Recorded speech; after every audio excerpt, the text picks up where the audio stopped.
Hello everyone, welcome to this video. इसमें हम बात करने वाले हैं पॉलिनोमियल चैप्टर्स को लेकर। ठीक है, हम पॉलिनोमियल चैप्टर के concept as well as exercise 2.1 को कंप्लीट करेंगे। ओके, तो स्टार्ट करते हैं। ठीक है, इससे पहले मैं थोड़ा सा एक इंट्रोडक्शन दे देता हूँ, देन फिर आगे इसको करते हैं, कंसेप्ट को समझाते हैं अच्छे से। तो ओके, स्टार्ट करते हैं पॉलिनोमियल को। पॉलिनोमियल क्या है? एक एल्जेब्रिक एक्सप्रेशन है। क्या है? एक एल्जेब्रिक एक्सप्रेशन है कंसिस्टिंग ऑफ वेरिएबल्स। वेरिएबल्स को कंटेन करता है, कोफिशिएंट को कंटेन करता है, एक्सपोनेंट्स को कंटेन करता है। अब आपके दिमाग में आ रहा होगा ये है कि, जैसे अगर मैं इस बात करूँ, ये एग्जांपल आपको दिया हुआ है। ठीक है, ये एग्जांपल दिया है। इसमें अगर मैं बात करूं कि वेरिएबल्स क्या है, तो देखो वेरिएबल्स है यहाँ पे एक्स। दैट मीन्स ये जो पॉलिनोमियल है, ये क्या है? पॉलिनोमियल इन वन वेरिएबल से। क्या है ये? पॉलिनोमियल इन वन वेरिएबल, या पॉलिनोमियल ऑफ वन वेरिएबल, ये भी कह सकते हैं। Polynomial of one variable. ठीक है, ये भी कह सकते हैं। नाउ अगर मैं बात करूं कि इसमें कोफिशिएंट क्या है, तो कोफिशिएंट आप पे से एक्स टू द पावर 3 का कोफिशिएंट क्या है? तो 2 है। एक्स टू द पावर 2 का कोफिशिएंट क्या है? तो -3 है। एंड एक्स का कोफिशिएंट क्या है? तो -4 है ना।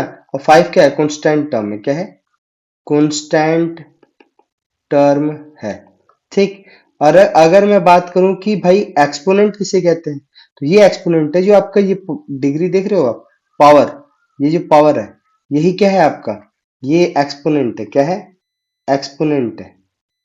ठीक। अब मैं बात करूं कि फिर डिग्री ऑफ पॉलिनोमियल किसे कहते हैं, यानी अगर मैं इस पूछूं कि इसकी डिग्री क्या होगी, डिग्री ऑफ पॉलिनोमियल, इस पॉलिनोमियल की डिग्री क्या है, तो आपको ये ध्यान देना है, जो हाईएस्ट डिग्री होगी, जो हाईएस्ट पावर होगी इस पॉलिनोमियल के अंदर, है ना, वही आपका क्या होगा? डिग्री कहलाएगी। यानी यानी 3 जो है हाईएस्ट पावर इस पूरे पॉलिनोमियल का, जो पावर है वो हाईएस्ट कौन सा? 3 है। तो ये 3 होगा, वही क्या है? डिग्री हो जाएगा इस पूरे पॉलिनोमियल के लिए। क्या हो जाएगा? डिग्री हो जाएगा इस पूरे पॉलिनोमियल के लिए। तो हाँ, डिग्री ऑफ पॉलिनोमियल क्या है? 3 है। तो इस पॉलिनोमियल की डिग्री क्या है? 3 है। तो आई होप आपको पॉलिनोमियल का जो कंसेप्ट है वो आपको समझ में आया कि कैसे हमने बताया इसके बारे में। अब बात करते हैं टाइप्स ऑफ पॉलिनोमियल्स को लेकर। किसके बारे में? टाइप्स ऑफ पॉलिनोमियल को लेकर। देखो, लीनियर पॉलिनोमियल किसे कहते हैं? जिसकी डिग्री क्या हो? 1। डिग्री 1 मतलब जिसकी वेरिएबल की जो पावर हो क्या हो? 1। जैसे यहाँ पे ए एक्स प्लस बी है, इसमें जो एक्स की पावर होगी वो 1 होगी, है ना। तो दैट मीन्स अब इससे बड़ा तो कोई पावर है नहीं ना इस पूरे पॉलिनोमियल के अंदर, तो इसको क्या कहेंगे? डिग्री 1। ये यानी लीनियर पॉलिनोमियल होगा। ये क्या होगा आपका? लीनियर पॉलिनोमियल होगा। क्वाड्रेटिक पॉलिनोमियल क्या होगा? जिसकी डिग्री क्या हो? 2 हो। यानी a x square plus b x plus c, यानी जो हाईएस्ट पावर क्या है वो 2 है। इस पूरे पॉलिनोमियल का हाईएस्ट पावर क्या है? 2 है। तो इसको हम क्या कहेंगे? क्वाड्रेटिक पॉलिनोमियल कहेंगे। क्या कहेंगे? क्वाड्रेटिक पॉलिनोमियल कहेंगे। जब हम बात करते हैं क्यूबिक पॉलिनोमियल की, तो सीधी सी बात, उसका हाईएस्ट पावर क्या है? 3 है इस पूरे पॉलिनोमियल के अंदर। क्योंकि देखो, a x to the power cube plus b x का square plus c x plus t, यानी हाईएस्ट पावर जो है, अब देख रहे हो क्या है? 3 है। तो ये इस पूरे पॉलिनोमियल की डिग्री क्या होगी? 3 ही क्या होगी? डिग्री होगी। ठीक है, तो इसको जिस भी पॉलिनोमियल की डिग्री 3 होती है उसको हम क्यूबिक पॉलिनोमियल कहते हैं। क्या कहते हैं? क्यूबिक पॉलिनोमियल कहते हैं। ठीक है, तो ये चीज क्लियर हुआ। ओके, तो हम इसके बारे में पढ़ेंगे, लेकिन इससे पहले अब, यानी ये जो कंसेप्ट है कि पॉलिनोमियल किसे कहेंगे और टाइप्स ऑफ पॉलिनोमियल कौन से होते हैं, पावर के बेसिस पर, है ना, और टर्म्स के बेसिस पर भी मैंने बताया था आपको, या मैं फिर से बता देता हूँ कि टर्म्स के बेसिस पर अगर मैं बात करूं, तो वो आपका होता है मोनोमियल। क्या होता है? Monomial, monomial, binomial, trinomial and फिर पॉलिनोमियल। तो मोनोमियल जिसका वन टर्म हो, जैसे मैंने यहाँ पे कहा ए एक्स, है ना, जैसे यहाँ पे कहा 5 का, 4 का, -3 का, -2 का, ये अकेले के लिए, तो ये क्या होगा? मोनोमियल होगी, जिसका वन एक ही टर्म है। और टर्म्स कैसे डिसाइड होते थे ये भी मैं बता देता हूँ। जैसे यहाँ पे देखो, ये जैसे यहाँ पे लिखा a x square minus b x minus c, यहाँ पे देखो प्लस है, यहाँ पे प्लस है। अगर प्लस हो या माइनस हो, उससे डिसाइड होगा कि कितने टर्म्स होते हैं, यानी यहाँ से डिफरेंशिएट हो रहा है। ये हो गया एक टर्म, ये हो गया दो टर्म, और ये हो गया 3 टर्म। तो टोटल कितने टर्म है? 3 टर्म्स है। इसमें भी कितने टर्म्स? एक टर्म, फिर माइनस बी एक्स दो टर्म, फिर माइनस सी थर्ड टर्म। तो इन टोटल कितने टर्म है? 3 टर्म्स है। यानी एक चीज, यानी प्लस और माइनस से डिफाइन होगा टर्म्स। अगर बीच में प्लस है, जैसे यहाँ पे लिखा ए एक्स बी, इससे मैं पूछूं आपसे कि ये कितने टर्म्स है, तो आप भी कहोगे कि सर ये वन वन टर्म ही है, ठीक। लेकिन अगर मैं यही कह दूं ए एक्स प्लस बी, तो आपसे पूछूं तो फिर बोलोगे टू टर्म्स है। और यही मैं कह दूं ए एक्स माइनस बी, तो भी आप क्या बोलोगे, टू टर्म्स है। समझ में आ रही है बात? तो टर्म्स कैसे डिफाइन हो रहा है, प्लस और माइनस से। प्लस और माइनस अगर लग जाएगा तो टर्म्स अलग अलग हो जाएंगे। और अगर मल्टीप्लाई में है या डिवाइड में ए अपॉन बी, तो ये भी क्या है, वन टर्म ही है। क्या है, वन टर्म ही है। ठीक है, तो ये याद रखना। बाइनोमियल मतलब ए एक्स प्लस बी, यानी 5x-3 या 5x-4। ट्राइनोमियल में क्या हो गया, मान लो आपका यहाँ पे हो गया आपका a x plus b y plus c, यानी टर्म्स के बेसिस पर हो रहा है। किसके बेसिस पर हो रहा है, टर्म्स के बेसिस पर। तो उसे हम ट्राइनोमियल कहेंगे, मोनोमियल कहेंगे एंड बायनोमियल कहेंगे। और डिग्री के बेसिस पर अगर हम बात करें तो linear polynomial, quadratic polynomial and cubic polynomial. I hope आपको टाइप्स ऑफ पॉलिनोमियल अच्छे से समझ में आया है। नाउ अब थोड़ा सा हम बुक के हिसाब से चलते हैं और फिर आपको मैं थोड़ा सा अच्छे से समझाता हूँ कि क्या है पॉलिनोमियल की। अगर बात करें तो पॉलिनोमियल किसे कहते हैं भैया, सिंपल सी बात है कि पॉलिनोमियल, अब पॉलिनोमियल ऑफ डिग्री वन, जिसकी डिग्री वन होगी उसे हम क्या कहेंगे, लीनियर पॉलिनोमियल। उसकी एग्जांपल देख लो आपको, 2x-3, ठीक है, इसकी डिग्री क्या है, यानी पावर क्या है, वन ही है ना x की। यहाँ पे x की पावर क्या है, वन ही है, तो ये क्या होगा आपका लीनियर पॉलिनोमियल। और जो पॉलिनोमियल की डिग्री टू हो वो क्या हो, क्वाड्रेटिक पॉलिनोमियल। और जिसकी डिग्री थ्री हो उसे हम क्या कहेंगे, क्यूबिक पॉलिनोमियल। क्यूबिक पॉलिनोमियल का जो स्टैंडर्ड फॉर्म ऑफ इक्वेशन होता है, या जनरल फॉर्म होता है पॉलिनोमियल का, वो होता है a x cube plus b x square plus c x plus d होता है। अच्छा, अब ना थोड़ा सा यहाँ पे ध्यान देने वाली बात है, कह रहा है value, value of P x निकालना है। ठीक है, अगर मान low value of P x की बात कर रहा हूं ना, कि वैल्यू ऑफ पी एक्स निकालना है एट के, अगर के पे हमें पी एक्स मतलब जो भी पॉलिनोमियल है उस पर हमने के रख दिया वेरिएबल एक्स की जगह पर, और वहां पे जो वैल्यू आ जाएगी तो वो तो वैल्यू हो जाएगी। लेकिन अगर वहां पे वो जीरो आ जाए, मतलब पूरे सॉल्व हो जाए, जीरो आ जाए, तो वो क्या कहलाएगा, जीरो ऑफ द पॉलिनोमियल कहलाएगा। क्या कहलाएगा, जीरो ऑफ पॉलिनोमियल कहलाएगा।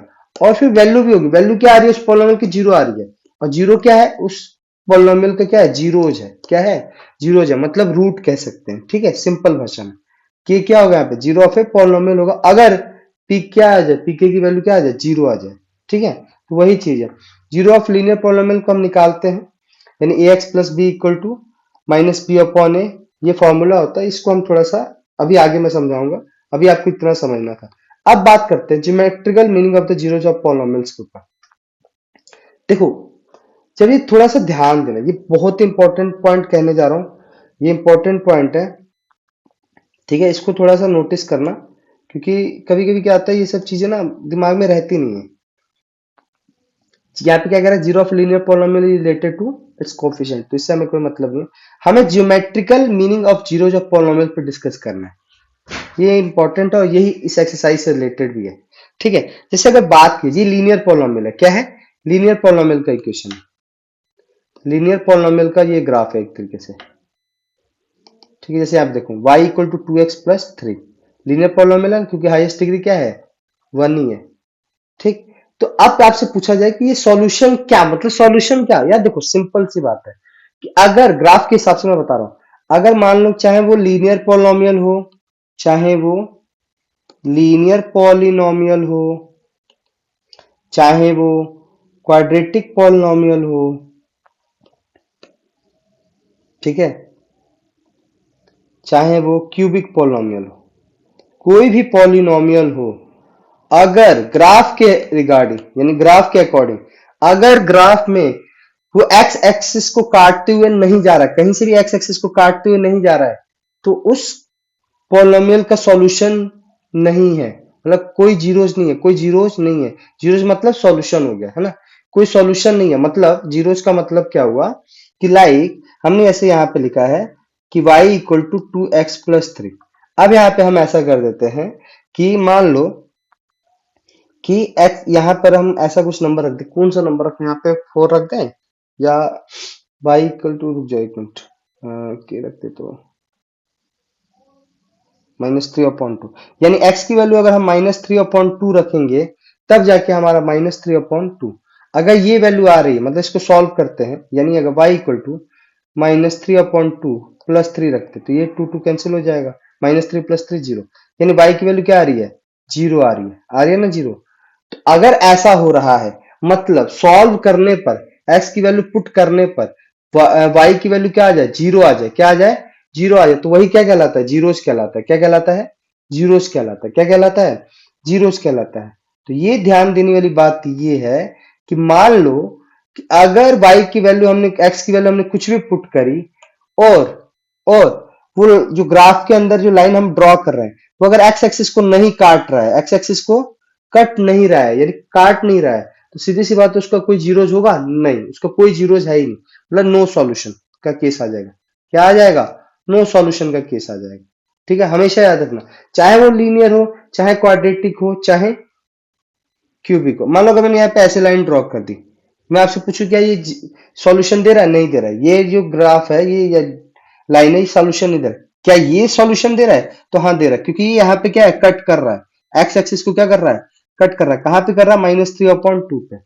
अब ये जो पॉइंट है, यानी एक ध्यान देने वाली बात है, थोड़ा ग्राफ को समझना इस चीज को। ये ग्राफ है ना, ग्राफ आप देख रहे हो, तो अगर मैं इस पे ना कहीं पे भी रखूं, ये तो ये 1 होगा, तो एक्स की वैल्यू क्या है, 1, और ये सिर्फ यहीं पे कह रहा हूं, तो वाई की वैल्यू क्या होगी, जीरो होगी। क्या होगी, जीरो होगी। और यहाँ पे अगर मैं कहूँ ये पॉइंट ले लूं, तो ये मतलब हुआ कि एक्स की वैल्यू तो जीरो होगी, लेकिन वाई की वैल्यू क्या है, 1 होगी। लेकिन अगर मैं यहाँ पे कोई पॉइंट ले रहा हूँ, तब देखो ये हो गया हमारा 1 और ये हो गया हमारा वाई, यानी 1 5। एक्स की वैल्यू क्या आ रही है, 1, और वाई की वैल्यू क्या आ रही है, 5 आ रही है। ठीक है, ऐसे होता है। मतलब अगर एक्स एक्सिस के ऊपर होगा, जब ये एक्स एक्सिस कह देना, दिमाग में रखना, एक्स एक्सिस पे कोई पॉइंट है 4, तो वाई क्या होगा, फिर जीरो होगा, ऑटोमेटिकली जीरो हो जाएगा। अगर वहां पे वाई एक्सिस पे कह दे कि वैल्यू क्या है, 5 है, मतलब वाई एक्सिस पे 5 है, तो एक्स एक्सिस वहां पे क्या होगा, जीरो होगा। क्या होगा, जीरो होगा। ये याद रखना, ये छोटी छोटी चीजें हैं जो हमें सॉल्व करने में हेल्प करेंगी। चलो तो आगे बढ़ते हैं। किसी का भी सॉल्यूशन अगर हमें निकालना है लीनियर पॉलिनोमियल का, तो हमारा x axis cut x axis को वो लाइन जो है कट करनी चाहिए। अगर नहीं करेगा तो सॉल्यूशन नहीं निकलेगा। ठीक है, देखो लीनियर पॉलिनोमियल को जीरो तभी होगा जब x coordinate of the point where the graph of y equal to ax plus b intersect the x axis, वो x axis को क्या करना चाहिए, इंटरसेक्ट करना चाहिए, तभी होगा। जैसे इस केस में देखो, यहाँ पे देखो, ये जो लाइन देख रहे हो पैराबोला बनता है। क्या बनता है, पैराबोला बनता है। ऊपर की तरफ तभी बनेगा जब a ग्रेटर देन जीरो होगा, और नीचे की तरफ तभी बनेगा जब a लेस देन जीरो होगा। ये भी समझाएंगे थोड़ा सा, इस पे आते हैं, लेकिन फर्स्ट इसको समझते हैं कि यहाँ पर अगर आपसे मैं पूछूं कि अभी यहाँ पे कहा हमने पढ़ा लीनियर पोलिनोमियल में कि एक्स एक्सिस को इंटरसेक्ट करना चाहिए, वो जो ग्राफ है, जब वो जो इक्वेशन है, जब वो पॉलिनोमियल है, तो एक्स एक्सिस को क्या करना चाहिए, कट करना चाहिए। तो यहाँ पे आप देख रहे हो एक्स एक्सिस को यहाँ पे कहाँ पे कट कर रही है, यहाँ पे कट कर रहा है, यहाँ पे कट कर रहा है। तो इसके मतलब इसके कितने सॉल्यूशन होंगे, टू सॉल्यूशन होंगे। कितने सॉल्यूशन होंगे, टू सॉल्यूशन होंगे। ठीक है, चलो थोड़ा सा इधर, इधर आपसे मैं पूछू कितने सॉल्यूशन, तो टू सॉल्यूशन है। इधर आपसे मैं पूछू तो कितने सॉल्यूशन है, वन सॉल्यूशन है। और अगर मैं आपसे इधर पूछूं तो नो सॉल्यूशन, क्योंकि ये एक्स एक्सिस को कट नहीं कर रहा है, ये पॉलिनोमियल या ये इक्वेशन एक्स एक्सिस को कट नहीं कर रहा है। और जब ये नहीं कर रहा है तो इसका कोई भी सॉल्यूशन नहीं होगा, यानी नो जीरो का केस आएगा। ठीक है, समझ में आई चीज। यहाँ पे देखो आप कहाँ पे कट कर रहा है एक्स एक्सिस को, ये पे, यहाँ पे, तो दैट मीन्स थ्री जीरोज है। कितने जीरोज है, यहाँ पे थ्री जीरो। यहाँ पे देखो आप कितने पे कट कर रहे हैं, एक ही जगह पर, तो यहाँ पे कितने जीरोज है, यहाँ पे देखो वन टू, कितने जीरोज है, टू जीरोज है। ठीक, यानी सिंपल सी बात है। और एक और चीज याद रखना है कि अगर y पे पावर यानी x to the power n जितना होगा, उतने ही नंबर ऑफ जीरोज होंगे। अगर x पे पावर 1 है तो 1 जीरो होगा, x पे पावर 2 है तो दो जीरो निकल सकते हैं, निकल सकते हैं। अगर x टू द पावर 3 है तो तीन जीरो निकलेंगे, x टू द पावर 5 है तो कितने जीरो निकल सकते हैं, 5 जीरो निकल सकते हैं।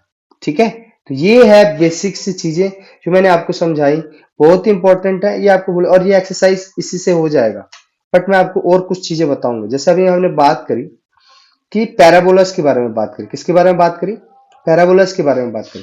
देखो यार, यहाँ पे देखो आप ऐसा क्वेश्चन है, अब यहाँ पे अच्छा पैराबोला जो भी बनेगा ना, वो हमेशा याद रखना, लीनियर के लिए तो स्ट्रेट लाइन बनेंगे, ऐसा कुछ बनेगा, लेकिन पैराबोला तभी बनेगा जब वो क्वाड्रेटिक इक्वेशन होगा। क्या होगा, क्वाड्रेटिक इक्वेशन होगा। ठीक है, तभी वो वहां पे पैराबोला बनेगा। तो अब यहाँ पे मान लो कि y equal to a x square plus b x plus c है।